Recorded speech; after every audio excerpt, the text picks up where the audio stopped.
آج کی یہ جو تقریب ہے یہ بہت خاص تقریب ہے، اور خالد عرفان صاحب یہاں پہ ہمارے درمیان میں تشریف رکھتے ہیں، اور میں ان کے تعارف میں ابھی انشاءاللہ کچھ چیزیں کہوں گا، لیکن اس سے پہلے رسم دنیا بھی ہے، موقع بھی ہے، دستور بھی ہے کہ اردو انسٹیٹیوٹ کی طرف سے چونکہ یہ فنکشن، یہ پروگرام پیش کیا جا رہا ہے، تو ہماری خواہش ہوگی کہ جناب ڈاکٹر لطیف سہل صاحب جو اردو انسٹیٹیوٹ کے سیکریٹری جنرل بھی ہیں وہ تشریف لائیں اور استقبالیہ پیش کریں۔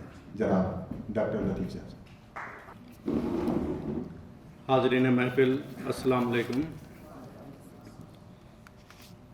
اردو انسٹیٹیوٹ کی گزشتہ 20 سال سے یہی کوشش رہی ہے کہ اردو کی ترقی و ترویج کے لیے معیاری پروگرام پیش کریں، تاکہ ہمارے ان تمام رفقا کی تشنگی بھی دور ہو جو اپنے ملک کی اردو تہذیب کو چھوڑ کر یہاں آئے ہیں، اور اس کے ساتھ ساتھ ہماری نئی نسل کو اردو زبان سے واقف کرائیں۔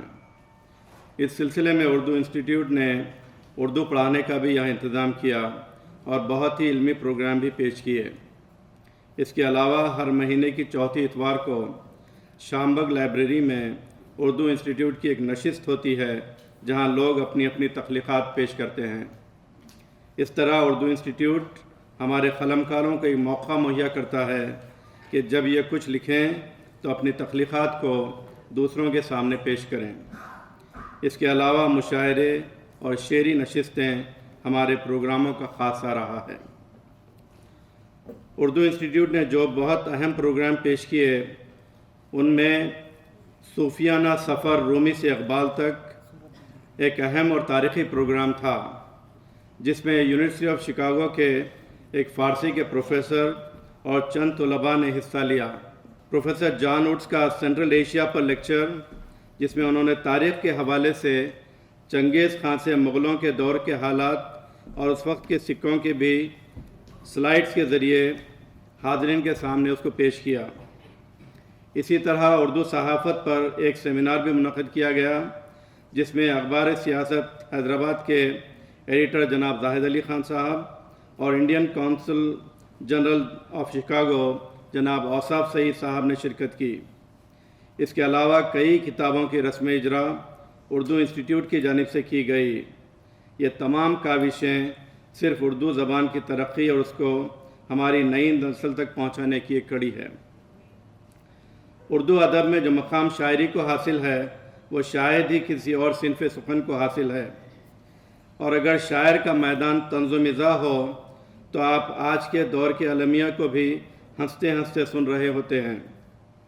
طنز و مزاح کی شاعری صرف تفریح کا سامان نہیں، بلکہ اس میں جو طنز کے پہلو ہوتے ہیں وہ آپ کو ایک فکر کی طرف راغب کرتے ہیں۔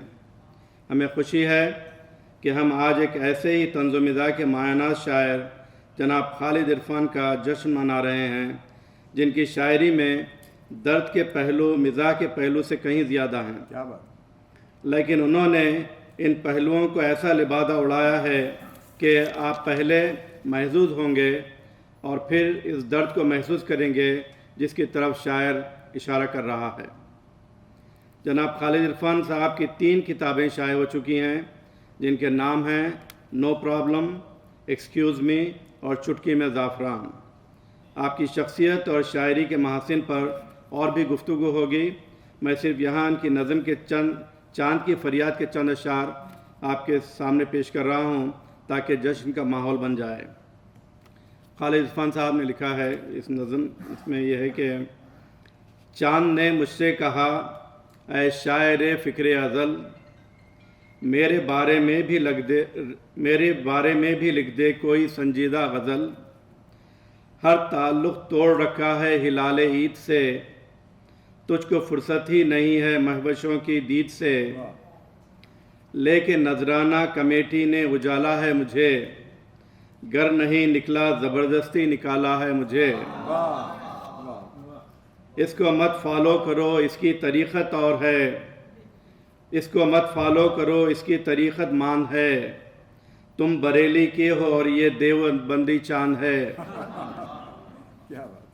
اردو انسٹیٹیوٹ کی جانب سے میں جناب خالد عرفان صاحب کا آج کے جشن کے لیے مبارکباد پیش کرتا ہوں، اور ان کے علاوہ ہمارے تمام معزز مہمان شعراء کا بھی خیر مقدم کرتا ہوں آج کے اس پروگرام میں، اور آپ تمام حاضرین کا بھی کہ آج کا جشن آپ کی شرکت کے بغیر کامیاب نہیں ہو سکتا۔ بے شکریہ۔